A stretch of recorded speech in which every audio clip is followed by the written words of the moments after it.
Welcome to the new book releases for the week of September 23rd.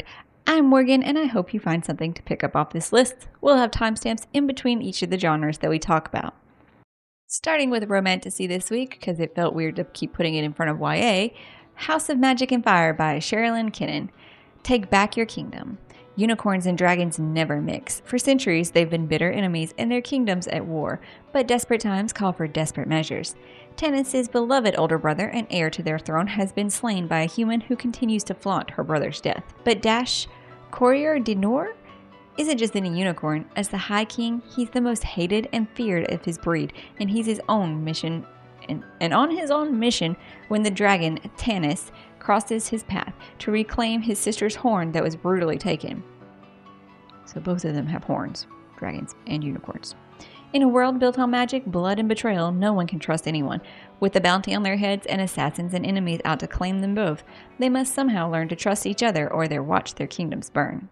And a conclusion that a lot of people are waiting for, Goldfinch by Raven Kennedy. The seductive, thrilling dark fantasy series comes to an end in this powerful finale. With sizzling romance, devastations, and triumphs, in this epic conclusion to the gilded world of Aurea that everyone has been waiting for. It's the King Midas sort of retelling, except it's the girl who has to touch, not the king. Moving into our fantasies, The Village Library Demon Hunting Society by C.M. Wagoner. Maybe I said his name right? Their name right? Librarian Sherry Pinkwhistle keeps finding bodies and solving murders, but she's concerned by just how many killers she's had to track down in her quaint village. None of her neighbors seem surprised by the rising body count, but Sherry is becoming convinced that whatever has been causing these deaths is unnatural. With the help of her town's new priests and an assortment of friends who dubbed themselves the Demon Hunting Society, Sherry will have to solve the murder and get rid of a demon. A start to a new series, A Tide of Black Steel by Anthony Ryan. The land of Ascarlia, a fabled realm of bloodied steel and epic sagas, has been ruled by the sister queens for centuries. No one has dared to question their rule, until now. Whispers speak of longships of mysterious tattooed warriors sailing under the banners of a mysterious cult of oathbreakers long thought extinct. A tide of black steel that threatens to vanquish all in its path. Then a more modern urban historical fantasy. I really don't know what to call them when they take place in like the 1900s. So almost modern day, but not modern day to be urban, but not old enough to be historical. Is there a word frame for that I just don't know? What We Sacrifice for Magic by Andrea Jo DeWeerd. It's 1968, and the Watchery Ryder family is feared and respected in equal measure. The local farmers seek their water charms and the teenagers their love spells. The family's charms and spells passed down through generations of witches descending from the Black Forest have long served the small town of Frederick, Minnesota. That magic also comes with a great price and a big family secret. And we're following the youngest current descendant in the 60s as she is just graduating high school and seeing what life is and things. Moving into our YA, The 13th Child by Erin A. Craig. All gifts come with a price. Hazel Trepis has always known she wasn't like the rest of her siblings. A 13th child promised away to one of the gods. She spends her childhood waiting for her godfather, Merrick, the dreaded end, to arrive. When he does, he lays out exactly how he's planned Hazel's future. She will become a great healer, known throughout the kingdom for her precision and skill. To aid her endeavors, Merrick blesses Hazel with a gift, the ability to instantly deduce the exact cure needed to treat the sick. But all gifts come with a price. Our thriller for the week, Bad Liar by Tammy Hogg.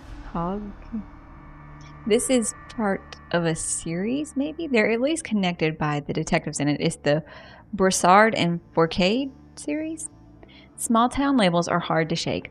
Hometown hero, fallen angel, can anyone ever escape their past? A murder victim dumped at a dead end of a lonely country road, face and hands obliterated by a shotgun blast. It's not the way the sheriff's detective Nick Fourcade wants to start his week. His only lead takes him to the family of the hometown hero suddenly gone missing. Mark Mercer left his home for a weekend hunting trip and hasn't been seen since. A fiction novella, perfect for the spooky season, Graveyard Shift by L.M. Rio.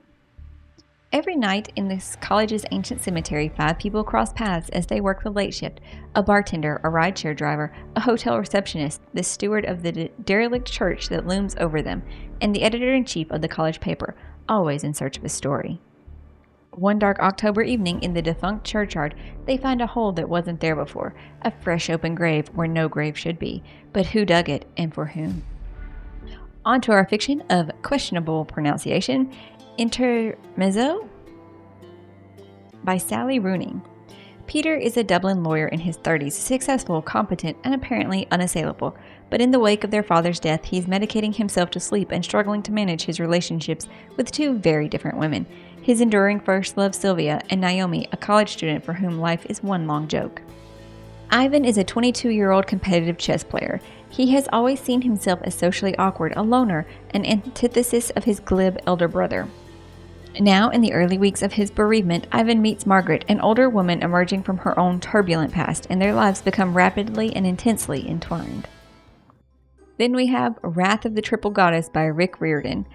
This one is continuing his Percy Jackson series, where Percy is now on the quest to earn college recommendation letters. In the Chalice of the Gods, is that what that one was called?